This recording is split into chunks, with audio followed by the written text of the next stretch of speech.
ስሙ ሲጠራ እንዲደበቁ የሚያደርግ ነበር። ከሊቀ ካህናቱ ሥልጣንን ተቀብሎ ወደ ቤቶች እየገባ አማኞችን እየጎተተ ያወጣና ወደ ወህኒ ጥላቸው ነበር።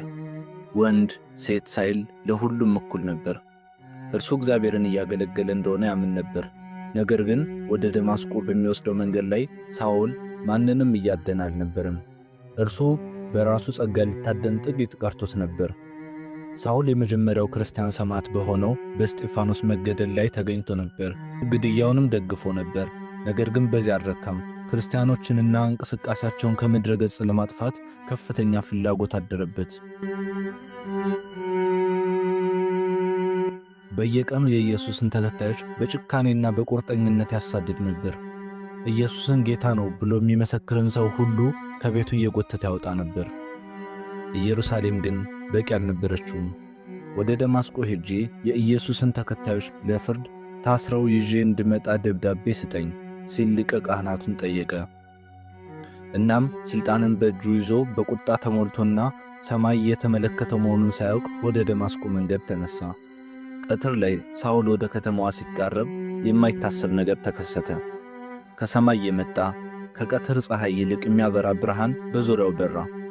የብርሃኑ ኃይልም መሬት ላይ ጣለው። ከዚያም ድምፅ መጣ። ሳኦል ሳኦል ለምን ታሳድደኛለህ? ግራ ተጋብቶና የተንቀጠቀጠ ሳኦል ጌታ ሆይ አንተ ማን ነህ ሲል መለሰ። ድምፁም እኔ አንተ የምታሳድደኝ ኢየሱስ ነኝ። ተነስተህ ወደ ከተማ ግባ፣ በዚያም ማድረግ የሚገባህን ይነግሩሃል አለው። ከሳኦል ጋር የነበሩት ሰዎች ድምፁን ሰሙ እንጂ ማንንም አላዩም ነበር። ሳኦል ተነሳ፣ ነገር ግን ዓይኖቹን ሲከፍት ታውሮ ነበር። ኃያሉ ሳኦል እንደ ሕፃን ልጅ በእጅ ተመርቶ ወደ ደማስቆ ገባ። ለ3 ቀናት አልበላም አልጠጣም። በአካልም በመንፈስም በድቅድቅ ጨለማ ውስጥ ተቀመጠ። በሌላ በኩል በከተማ ውስጥ በአንድ ጸጥተኛ ቤት ውስጥ ሐናንያ የምትባል የኢየሱስ ታማኝ ተከታይ በጸሎት ተንበርክኮ ሳለ ራእይ አየ።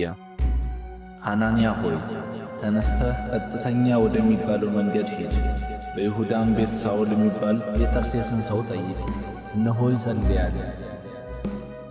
በራእይም ሐናንያ የሚባል ሰው ገብቶ ዓይኑን እንዲመልስለት እጁን ሲጭንበት አይቷል። ሐናንያ ደነገጠ። ጌታ ሆይ ስለዚህ ሰው ብዙ ሰምቻለሁ።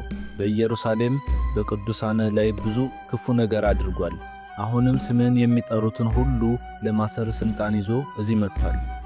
ጌታ ግን ሂድ፣ እርሱ በአሕዛብና በነገሥታት በእስራኤልም ልጆች ፊት ስሜን እንዲሸከም የተመረጠ ነውና ስለ ስሜ ምን ያህል መከራ ሊቀበል እንደሚገባው አሳየዋለሁ ሲል መለሰለት።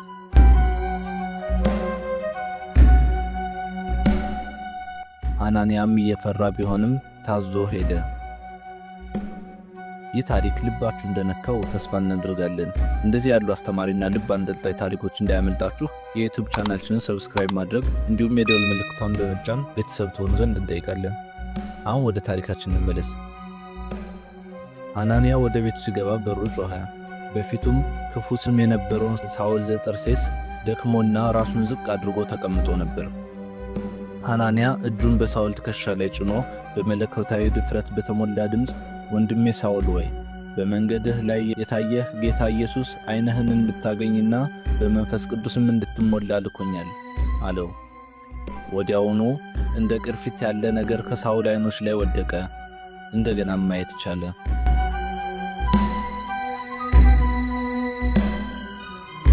የተመለሰው አካላዊ እይታው ብቻ አልነበረም፣ መላ ሕይወቱ በአንድ እስትንፋስ አቅጣጫውን ለወጠ።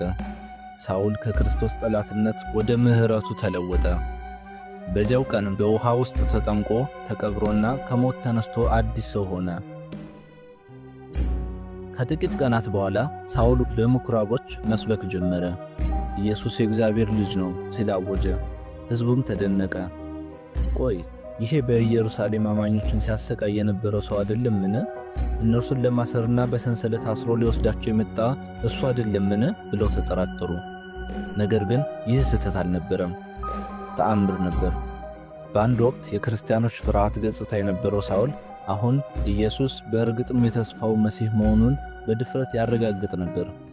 የሃይማኖት ምሁራንን መልስ አሳጣቸው። ጠላቶቹ አሁን በእርሱ ላይ ተነሱበት። አዳኙ በድሮ ወዳጆቹ ታዳኝ ሆነ። ሊገድሉትም አሴሩ። ሳውል ከከተማም ሲወጣ ለዘላለም ዝም ሊያሰኙት ቀንና ሌሊት በከተማዋ በሮች ላይ ጠባቂዎችን አቆሙ። ነገር ግን ከተማዋ ስትተኛ የሳውል አዲስ ወንድሞች በትልቅ ቅርጫት ውስጥ አድርገው በቅጥር ቀዳዳ አውርደውት በሌሊት በሽፋን አመለጠ።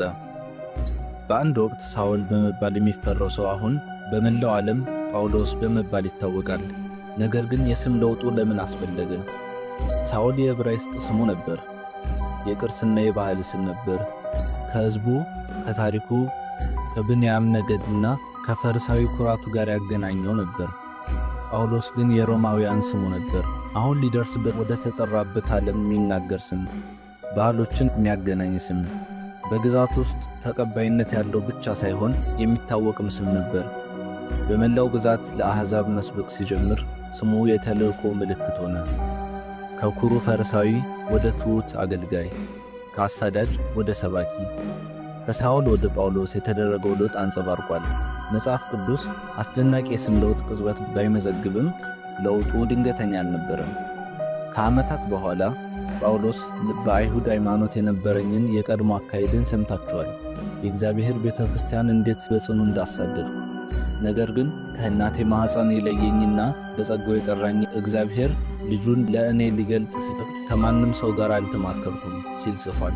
ጳውሎስ በመላው የሮም ዓለም አብያተ ክርስቲያናት በመትከል መጽሐፍ ቅዱስ የሆኑ ደብዳቤዎችን በመጻፍና በአንድ ወቅት ሊያጠፋው ለሞከረው ወንጌል ሕይወቱን በመስጠት ቀጠለ። ምክንያቱም ኢየሱስ ልብን ሲለውጥ የሚያጸዳው ብቻ ሳይሆን አዲስ ተልእኮም ይሰጠዋል።